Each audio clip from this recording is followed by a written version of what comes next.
사람은 혼자 살 수 없습니다. 혼자 살 수 있나요? 여러분 살 수 있어요? 아이가 태어나면 몇 명이 키워야 되죠? 태어날 때는 하나님이 우리를 지으실 때는 하나님 한 분이 지으셨어요.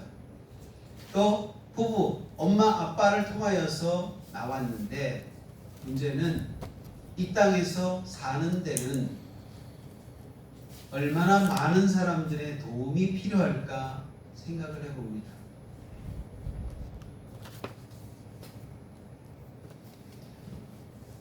그런데 아이는 아프면 누구를 찾을까요? 잠이 오면 누구를 찾을까요? 해봤더니 엄마 아빠를 찾아. 그 중에서도 엄마를 찾아요. 엄마가 그리 좋은 거예요. 엄마의 사랑을 그리워해요. 그렇기 때문에 어떤 종파에서는 어머니 하나님이라고 해요. 참 신비한 일도 있습니다. 그렇지만 사람의 이 모양이, 우리의 모습이 늘 어떤 삶으로 다가올까 생각을 해봅니다. 사람은 태어나면서부터 종이랍니다. 하나님이 이 땅에 죄가 없을 때는 하나님과 언제나 이야기할 수 있었고 언제나 불편한 것도 없었지만 그분께 다가설 때에도 두려움과 걱정과 근심이 아무것도 없었을 때입니다. 엄마의 품에 있는 아기는 걱정 근심이 없어요. 울면 젖을 주고 또 불편하면 엄마는 뭐든지 해결해 주기 때문에 그 엄마의 품속에서 벗어나려고 하지 않습니다.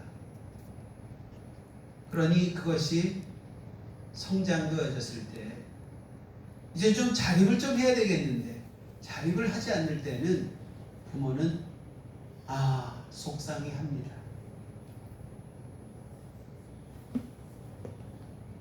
자, 부모 없는 아이들은 어떻게 살까요? 부모 없이 태어난 사람은 없지만 부모 없는 삶을 살아가는 아이들은 너무너무 불편합니다. 그러니 많은 정상적인 사람일지라도 부모 외에 수많은 사람들이 도움의 손길로 함께 해야만 그 아이는 올바르게 성장할 수 있다. 저는 그렇게 생각합니다. 하지만 하나님 없으면 수많은 사람들이 있어도 영혼을 살찌우지는 못합니다. 아멘. 영혼을 살리지를 못합니다. 아멘. 영원히 살 수가 없습니다. 죄가 이 땅에 들어온 이후에 사람은 어떤 종살이를 해야 되는지 잠깐만 언급을 하고 넘어가려고 하는데 태어나면서부터 죄의 종으로 태어났습니다. 태어나면서부터 죄의 종에 묶여 있다고요. 조금 성장하면 자아의 종이 되어버립니다. 자기 생각 기준에 갇혀서 남의 말을 들으려고 하지 않습니다. 자기 방식이 있고 자기 즐거움에 갇혀서 다른 사람의 말에 그냥 귀를 기울이려고 하지 않습니다. 더더욱 하나님을 만나지 못하기에 누구를 하나님의 말씀을 들으려고 하는 귀가 열리지 않습니다.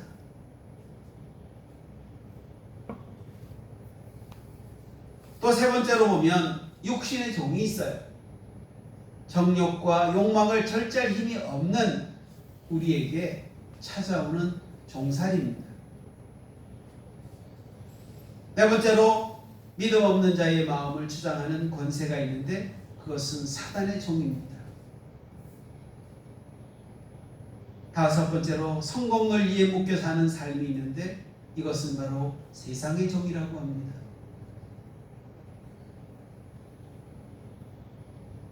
여섯 번째로 규범과 기준에 매여 자유를 누리지 못하는 삶, 이게 바로 율법의 삶이라고 합니다. 이와 같은 사람은 타고난 종의 6가지의 테두리 속에서 벗어날 수가 없습니다. 이것을 다 합쳐서 인간은 사회적 동물이라고 철학자들은 얘기를 하죠. 심리학자들도 그렇게 얘기합니다. 정말 거기까지가 다일까요? 우리 하나님은 그게 아니에요. 우리 하나님은 우리를 어떻게 하시려고? 우리를 해방시키러 오셨어요. 이 6가지 죄에 대하여서 묶여있던 이 쇠살들을 끌어버리려고 오셨어요. 그분을 보내주신 것이 아버지이신 하나님이 자기의 아들이신 예수를, 하나밖에 없는 아들을 이 땅에 보냈다는 거죠. 그분이 예수예요. 그러나 그분은 이 땅에 오실 때 우리처럼 육신으로 오셨단 말이에요. 육신으로 오셨지만 그분은 누굽니까? 하나님이십니다. 아멘. 그렇죠? 삼위일체 하나님을 온전히 알면 이분이 하나님이고 이분이 예수님이고 이분이 성령님이라는 사실을 알게 돼요. 하나님께도 영이 있고 하나님의 아들이신 예수에게도 이 땅에 오셨다가 다시 우리의 고통과 우리의 모든 것을 다 짊어지시고 가셨지만 그분도 하나님이십니다. 그러기에 그분에게도 영이 있는데 그 영은 누구의 영을 받아오느냐? 아버지의 영으로 이 땅에 오셨단 말이죠. 아멘. 우리는 어떤 영을 받아야 됩니까? 이미 하나님께서 우리에게 주신 영이 있었는데 이것을 우리는 끊어 죽었어요. 예전에 이미 없어요. 그렇다면 죽은 우리를 우리는 살아계신 하나님이라고 그러는데 하나님은 살아계셨다 죽었다 이야기할 거리가 없어요. 누가 살았다는 거예요? 내가 살았기 때문에 하나님이 살았다고 그렇게 느껴질 뿐입니다. 하나님은 없어질 뿐이 아니고 언제나 그곳에 계셨어요. 아멘. 내가 살아야 하나님이 산 것처럼 느껴진단 말이죠. 내 영이 온전히 회복되어야만 누구를 알 수 있어요? 하나님을 알 수 있고 우리 주님을 만날 수가 있어요. 만나는 통로가 누구예요? 우리 주님이어야 돼요. 아멘. 예전에 하나님께서 우리에게 아담과 하와를 이 땅에 보냈을 때는 이미 우리가 그때 죄로 말미암아서 죽었어요. 그래서 아까 6가지의 그 죄의 종으로 우리는 살 수밖에 없었다가 주님이 오신 이후에 이 6가지 종의 그 묶였던 사슬이 끊어졌단 말이에요. 아멘. 문제는 우리는 누구의 영으로 살아야 돼요? 예수의 예수의 영으로 살아야 돼요. 하나님은 예수를 이 땅에 보내실 때 아버지의 영으로 이 땅에 오셨고 그러므로 아들은 우리에게 자기의 영, 예수의 영이 바로 성령님이에요. 아버지의 영이신 성령이 있고 지금은 아들의 영으로 살아야 되는 이 성령님이 있단 말이시죠. 사역이 다릅니다. 똑같다고 여기지 마세요. 사역 자체가 달라요. 그러니 그 성령님은 우리에게 뭘 하시는 거예요? 예전에는 하나님의 말씀을 우리에게 선포하고 알려주고 사람을 통해서 그렇게 했지만 그러나 예수님의 영은 우리에게 모든 것을 판단하게 하고 진리를 알게 하고 죄를 알게 하고 예수의 영을 받지 아니하면 우리는 죄를 알 수가 없어요.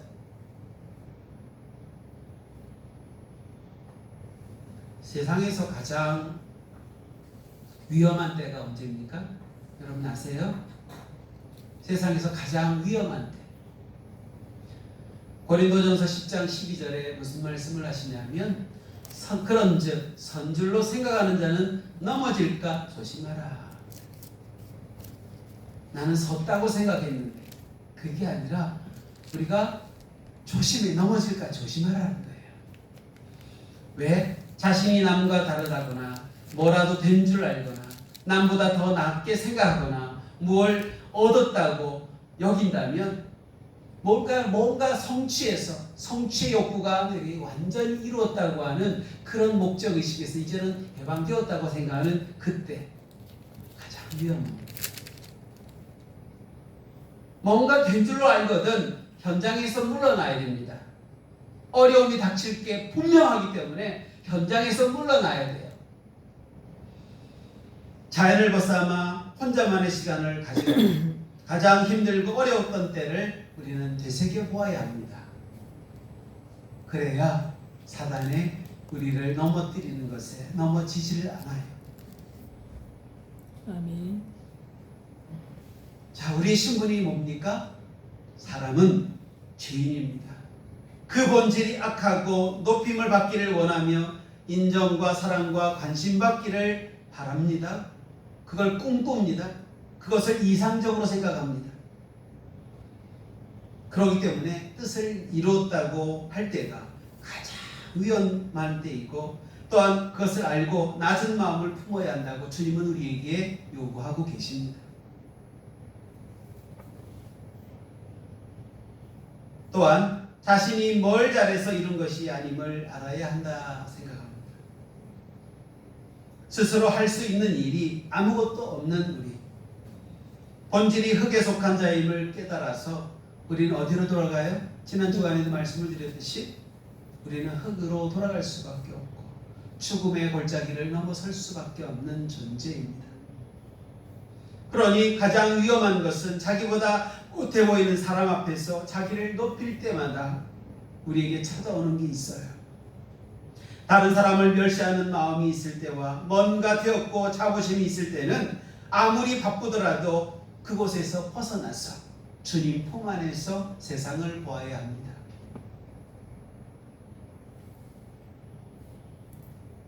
그리고 자신이 아무것도 아닌 자임을 생각하고 그 선을 넘지 않도록 우리는 늘 마음을 어떻게 해요? 굳건히 세워야 합니다. 아멘. 그런 사람은 넘어질 수가 없어요. 왜? 나를 붙드시는 이신 주님을 온전히 알기 때문입니다. 저는 오늘 성경을 통해 여러분과 함께 은혜를 나누려고 하는 그 사람이 있습니다. 누굴까요? 히스기야입니다. 이 히스기야는 정말 하나님의 뜻대로 유월절을 제사를 다시금 회복을 하고 성전을 다 어떻게 해요? 하나님의 뜻대로 정말 회복시키려고 애쓰는 그랬던 히스기야 왕이었지만 다 치우지는 못했어요. 문제는 이가 하나님 뜻대로 모든 것을 완벽하게 이루었다면, 우리 안에 예수의 영이 있었다면 히스기야가 넘어질 수가 없어요. 그런데 누구와 함께 있다는 거예요? 히스기야는 어느 순간 병이 왔죠. 그 조상들, 자기의 조상이었던 그 왕들의 모습을 그가 어느 순간 다 제하지 못했기 때문에 그에게는 병마가 찾아올 수밖에 없었어요. 이제 내일 죽는다고 하는 그 소리. 첫째 히스기야 왕에게 이러한 기도를 하게 한 때가 있었죠. 적군이 찾아온다든가 그것을 물리치기 위해서 하나님 어찌하오리까? 어떻게 해야 됩니까? 지금 이 적금의 어려운 세대를 우리가 어떻게 해야 됩니까? 하고 하나님 앞에 기도했던 때가 있었어요. 나라 경제가 어렵고 나라 상황이, 국민들이 너무나 힘들게 살아가는 과정을 다 아는 이 왕이 할 수 있는 것은 본인이 나가서 일을 할 수 있는 게 아니라 하나님 앞에 매달리는 것밖에 없다는 것을 깨닫게 된 거예요. 두 번째로, 그에게 병이 왔을 때 세상에 있는 의사나 또 의료 행위를 통해서 우리가 나을 수 없다는 사실을 깨닫게 되었을 때 하나님 앞에 매달리는 수밖에 없었던 히스기야, 하나님께 매달렸을 때 했던 두 번째 기도가 이 기도입니다. 하나님 앞에 기도했을 때 몇 년을? 15년을 덤으로 하나님께서 살게 하셨습니다. 이렇게 살게 했을 때 깨달아야 됩니다. 바른 길로 행하는 것이 어떤 삶인가를 빨리 깨달아야 돼요. 이 6가지의 죄의 항목이 내가 죄의 총인 것을 깨닫지 못하는 것. 신약에서 그 바리새인과 서기관, 그 종교 지도자들이 뭐라고 합니까? 예수님께서, 예수님이 너는 종에서 이제 아들로 변하라고 얘기하는 그 뉘앙스를 풍기시잖아요.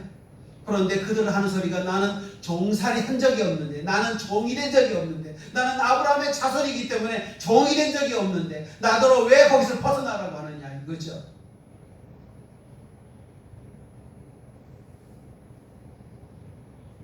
히스기야도 마찬가지 아닐까요? 죄의 그 삶을 벗어나지 않았기에 하나님은 기도할 때 하나님의 모습이 나타났어요. 이 히스기야를 통하여서 하나님께서 역사하시는 그 영광이 나타났죠. 15년이라는 세월을 정말 하나님이 이렇게 축복하셨어. 하나님 나를 이렇게 죽음의 그것을 이제는 더 15년이나 더 살게 해주셨어. 사람의 욕심은 어디서 옵니까? 거기서 오잖아요. 그런데 하필이면 오늘 어떤 사람이 옵니까? 죽음의 문턱에서 기적적으로 살아난 기쁨도 잠시 15년이라는 세월을 더 살기는 했지만 하나님으로의 축복에 그 축복으로 산 기간이 15년이라는 얘기 아니에요. 여러분 아셔야 돼요. 생명은 우리의 이 목숨은 15년은 히스기야가 살았어요. 문제는 하나님께서 축복의 통로를 여셔서 그에게 하나님의 뜻대로 살아가는 과정을 그가 겪었느냐, 그것이 가능하게 했느냐, 이거는 뒤차이 얘기입니다. 히스기야가 하나님으로부터 응답을 받은 것, 건강이 회복되었는 것, 나라가 경제가 안정되었을 때 그것도 잠시예요. 바벨론에서 온 사절단에게 마음이 들떠서 왕궁의 모든 보물과 무기고를 보여주는 치명적인 영적 방심을 범하고야 말았습니다. 기도원에서 일주일 동안 금식을 하고 내려왔습니다. 반드시 누가요? 사마귀가 옵니다. 사단과 귀신과 마귀가 쫓아옵니다. 누구를 해하기 위해서요? 저를 바로 치지 않아요. 저를 바로 해하지 않아요. 왜? 지금 주님의 그 영으로 하나가 되어 있는 상태이기에 저를 치지 않아. 어떻게 쳐요? 둘로 칩니다. 저희 딸을 치는 거예요. 딸의 마음을 요동시켜서 다른 것, 아빠가 생각하고 있는 것을 하지 않도록 그렇게 해야 되는데 그렇지 아니하고 다른 짓을 하게 만들어요. 걱정과 근심과 좌절 속에 빠지도록 만들어요. 여러분, 댐이 무너지는 이유가 뭔지 아시나요? 댐은요, 크게 해서 한꺼번에 쫙 무너지는 게 아닙니다. 밑에서요, 쥐구멍 하나 있으면 거기로 서서히 무너집니다. 물이 조금씩 새면서 나중에는 뚝이 무너집니다. 쇠가 나고 자연재해가 나는 것은 무엇 때문일까요? 미연에 막지 못하는 것. 그 작은 구멍 하나를 막지 않았기 때문입니다. 바로 히스기야도 똑같은 거예요. 나는 좋았어. 여기가 좋습니다. 제자들이 하는 그 음성 소리가 울려 퍼지지 않습니까? 변화산상에 올라갔을 때 제자들이 그럽니다. 주님, 여기가 좋습니다. 나는 주를 위하여, 나는 모세를 위하여, 나는 누구를 위하여서 나 여기에다가 정말 뭘 짓겠다고요? 장막을 짓겠다 하잖아요. 그런데요, 거기에서 뭐가 있을까 해야 되나요? 이제 십자가로 지러 가신 예수님을 바라보지 못해요. 치명적인 이 히스기야 왕의 실수. 이랬던 왕이 어떤 모습으로 바뀌어요? 이렇게 됐어요. 이 모든 보물은 어디에 있는 거예요? 어디에 있어야 되는 겁니까? 성전의 기물이 아닌가요? 여러분 생각해 보시는 적이 있나요? 하나님이 성전을 어떻게 하라고요? 지키고 보존하고 거기에서 기도하고 하나님 뜻이 이 땅에 가득 채워지기를 위해서 하나님께서 남겨주신 하나님의 성전 기물이었단 말이에요. 그런데 이 보화를 어떻게 합니까? 남들에게 다 보여주는 거예요. 비밀 창고에 있는 것까지도 하나도 알려주지 않은 게 없다고 말씀했죠. 다 알려줬어요. 다 알려주고 나니까 그들이 무슨 생각이 있어요? 그렇죠. 저거 내가 가져가야지. 어디로 오면 되지? 어떻게 하면 무너뜨릴 수 있지? 이미 어디에서 뚝이 터졌어요? 히스기야의 마음으로부터 모든 것이 다 뚝이 터졌습니다. 이미 구멍이 나서 그쪽으로 들어가면 돼요. 사단은 가만히 두지 않아요.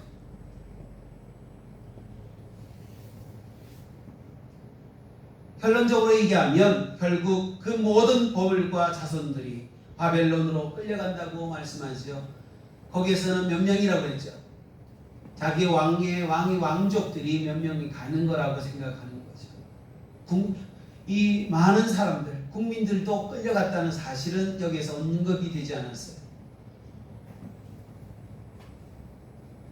이게 바로 이사야 39장 1절부터 8절까지에 있는 내용에 정말 짧은 내용을 이 제1 이사야, 제2 이것이 전바부의 모든 결론적인 이야기.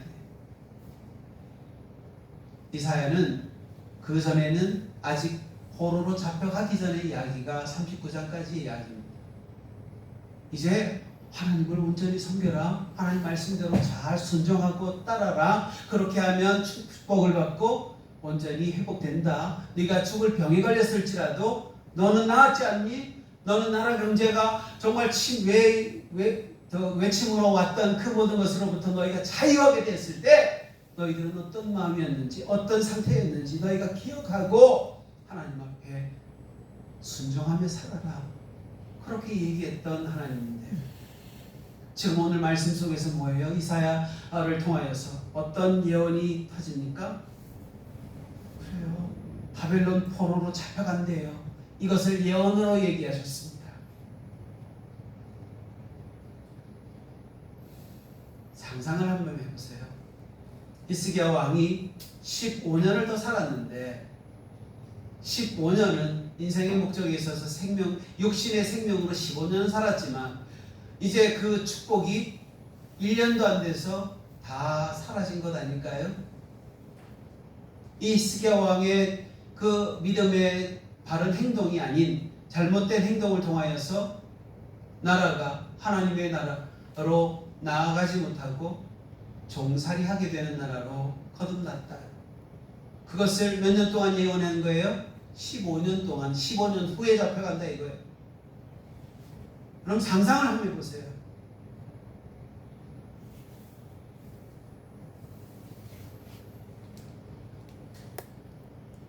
히스기야가 보물을 보여준 것은 바로 하나님이 주신 은혜를 자신의 소유로 착각한 자아의 교만입니다. 아수르라고 하는 큰 사자는 이겼는데 먼저 그런데 누가 있는 거예요? 다른 바벨론이라고 하는 나라가 이제는 이름만 바꿔서 다시금 침공하는 거예요. 예전에는 바벨론이라고 하는 것이 이스라엘을 감히 침공할 마음조차도 먹지 않았었어요. 그런데 이 마음을 누가 주신 거죠? 하나님이 그의 마음을 흔들어서 히스기야를 대적하도록 만들었던 거예요. 바벨론이라고 하는 부드러운 유혹이 사단은요 강하게 막 우리에게 대적하면 우리는 같이 합력하여서 큰 힘으로 합력을 하지만 어떻게 해요? 아까처럼 쥐구멍 하나씩 여기저기 뚫어버리잖아요. 쉽게 얘기합니다. 사단은요 너 다 잘하고 있어. 너는 최고야. 지금 이 축복을 그냥 누리기만 해. 너 잘하고 있어. 그러니 구멍은 점점 커져서 나라가 완전히 풍비박산났어요. 하나님이 주신 은혜를 자신을 위해 사용하면 이런 결과가 나타납니다. 내 것인 양 착각을 하고 많은 사람들에게 자랑을 하고 내가 이렇게 살았어.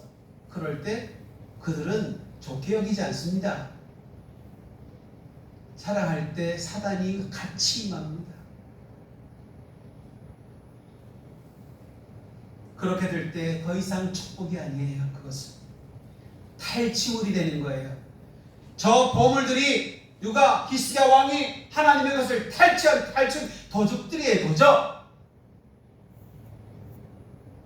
우리는 기적의 체험보다 그 체험을 주신 하나님께 집중해야 된다는 것을 아시죠?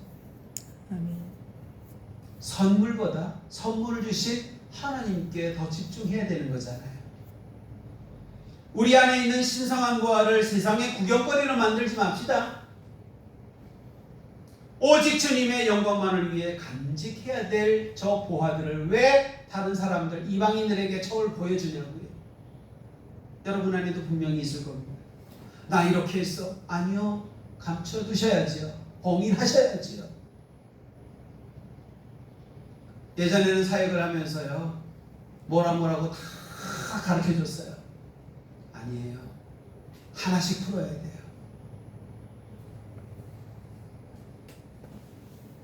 부드러운 유혹으로 오는 말이 1절부터 2절에 나와요. 볼까요? 그때에 바벨론 왕 무로닥 바르다니 히스기야가 병들었다가 나았다함을 듣고 글과 여물을 보냈다. 얼마나 선하게 찾아왔어요. 참 그랬더니 속 없는 히스기야 왕은 뭐합니까? 다 보여줬죠. 무기고하고 보물과 이것을 다 보여주었잖아요. 보여주지 않은 것이 아무것도 없다고 돼 있잖아요. 이게 바로 자기 과시의 함정이 파놓은 이게 쥐구멍이 나온 거예요. 여러분 하나님의 은혜를 자신의 자랑거리로 삼는 순간 사단이 임한다는 사실을 잊지 맙시다. 두 번째로 보면 3절부터 7절에 이사야의 추궁과 바벨론 포로에 대한 예언이 그 내용에 나옵니다. 볼게요. 그들이 어디서 왔으며 무엇을 보았나이까? 이사야가 히스기야 왕에게 물어요. 그들이 어디서 왔는지도 지금 몰라요. 사실은 바벨론 나라 그 안은 알죠. 영을 분별할 능력이 없다는 거죠. 어디서 왔다는 것은 이것은 사단의 영인지 하나님의 성령으로부터 온 것인지 이것을 분별할 능력이 없는 히스기야 왕이 그것을 이사야가 묻잖아요. 어디서 왔니? 어디서 왔는지 그것을 묻잖아요. 그리고 나서 그들이 무엇을 보았습니까? 하는 거예요. 우리의 은밀한 동기를 살피시는 하나님의 질문입니다. 이사야가 사람이 히스기야 왕에게 물었지만 누가 하신 얘기예요? 히스기야 왕 그 이사야 선지자가 한 게 아니라 하나님이 히스기야에게 질문하신 거예요.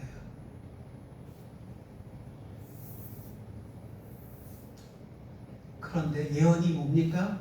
바벨론으로 옮긴 바 되고 남은 것이 있다 없다? 없으리라.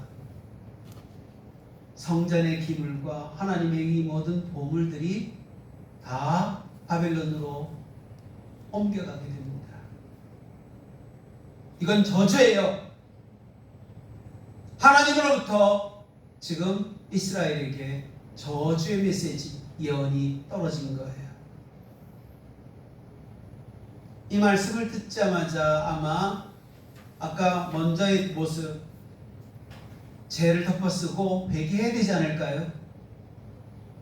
용서해달라고 15년 그 병마가 났을 때 난 죽는다고 또 적군이 막 쳐들어온다고 하는 그 순간에 그가 했던 행동대로 돌아왔어야 되지 않을까요? 그것을 이제 더불어서 뭐예요? 자손의 비극을 이야기하십니다. 왕의 자손들이 이방 왕궁의 환관이 된다. 신하들이 된다는 거잖아요. 그들의 종이 된다는 거잖아요. 비참한 운명을 이사야가 히스기야 왕에게 선포를 했습니다. 마지막 8절에 히스기야는 수용하고 한 시대를 마감하게 됩니다.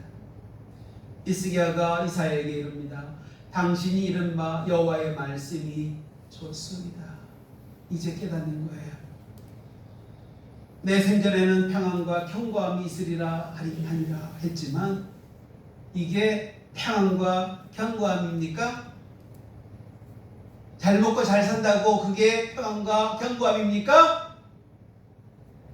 나 때문에 내 자손들이, 내 국민들이 하나님의 나라의 백성으로 살지 못하고 누구로부터? 사단의 종으로 살아간다는데, 이방 나라에 종살이 한다는데 그가 평안하게 살 수 있습니까? 우리는 성경을 똑바로 봐야 돼요.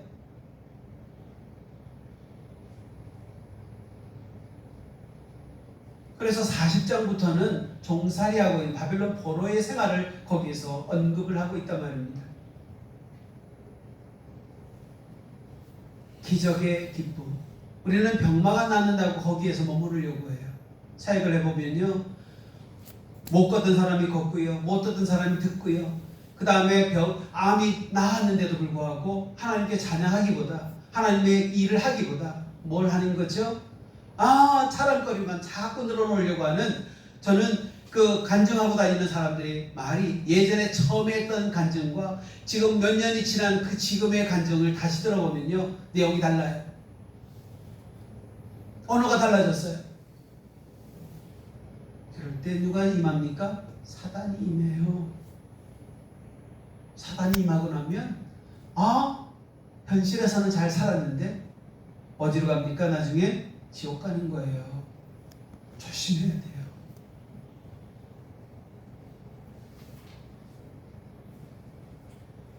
말씀을 길어지니까 마감하려고 합니다. 아수르의 칼보다 바벨론의 예문이 우리에게는 더 경계해야 될 대상입니다. 그렇죠? 사단은 때로 위협이 아니라 친절과 칭찬의 모습으로 다가오기 때문입니다. 고난 속에서는 하나님을 붙들던 히스기야도 병이 낫고 나라가 평안해지자 마음이 풀어져서 자기를 드러내게 된 거예요. 자기를 드러냈다는 것은 6가지 종의 모습이 드러났다는 거예요. 죄의 모습이 드러났다는 거예요. 일이 잘 풀리고 사람의 박수를 받을 때가 가장 위험한 때예요. 모든 성취를 여러분의 공로로 돌리는 순간 자아의 유혹을 물리치고 오직 하나님께 영광을 돌리는 것에 소홀하게 되고 거기에서 멀어지게 된다는 것이겠죠. 하나님이 주신 은혜의 보화들을 세상에 과시하지 말고 기도로 간직해 주시기를 부탁합니다. 아멘. 여러분이 받은 응답, 재능, 물질은 구경거리가 아닙니다. 하나님의 나라를 위한 도구여야 합니다. 생명을 살리는 일에 쓰이는 그런 도구여야 한다는 거예요. 그것을 자랑하는 순간 원수는 그것을 빼앗아갈 빌미를 찾습니다. 간증하고 있는 사람들의 첫 번째 간증은 진실이었어요. 그런데 가면 갈수록 점점 더 거짓말이 보태져서 이상한 걸로 갑니다. 내가 가진 것 중에 받지 않은 것이 무엇이냐라고 말씀을 여러분이 꼭 기억하십시오. 여러분의 내탕고, 마음의 보물창고를 사람에게 열지 마시고 주님과만 공유하는 거룩한 비밀로 지키십시오. 여러분이 입으로 내뱉는 순간 여러분은 치욕의 길로 가게 될 겁니다. 세 번째, 마지막으로 여러분의 실수가 가져올 미래의 책임을 통감하여 하며 남은 자를 위한 기도를 멈추지 마시기를 부탁합니다. 나는 다 이뤘어? 히스기야의 한순간의 방심이 자손들을 어디로? 비극으로, 바벨론 포로로 끌려가게 된다는 사실을 잊지 마십시오. 그렇기 때문에 지금도 저는 기도해요.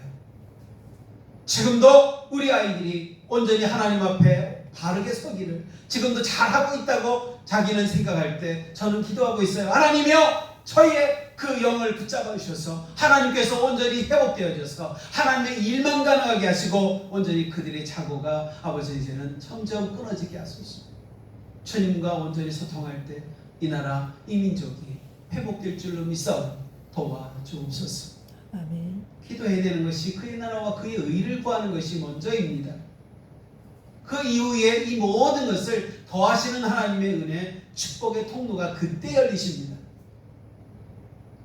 따라서 인간의 한계를 넘어서서 영원히 흔들리지 않는 나라를 세우시는 참된 왕이신 예수, 그 예수님의 나라를 여러분이 사모하시기를 예수님의 이름으로 축복합니다. 아멘. 기도하겠습니다. 아버지, 소중한 하나님의 은혜, 하늘로부터 온 그것을 아버지와 보물로 잘 간직할 때, 아버지, 우리가 어려움을 겪고 힘들 때 이것이 우리의 모기가 되고 우리가 이길 수 있는 큰 능력이 될 줄로 믿사오니 주여, 이것을 사단에게 내어주는 일을 우리는 하지 않도록 도와주옵소서.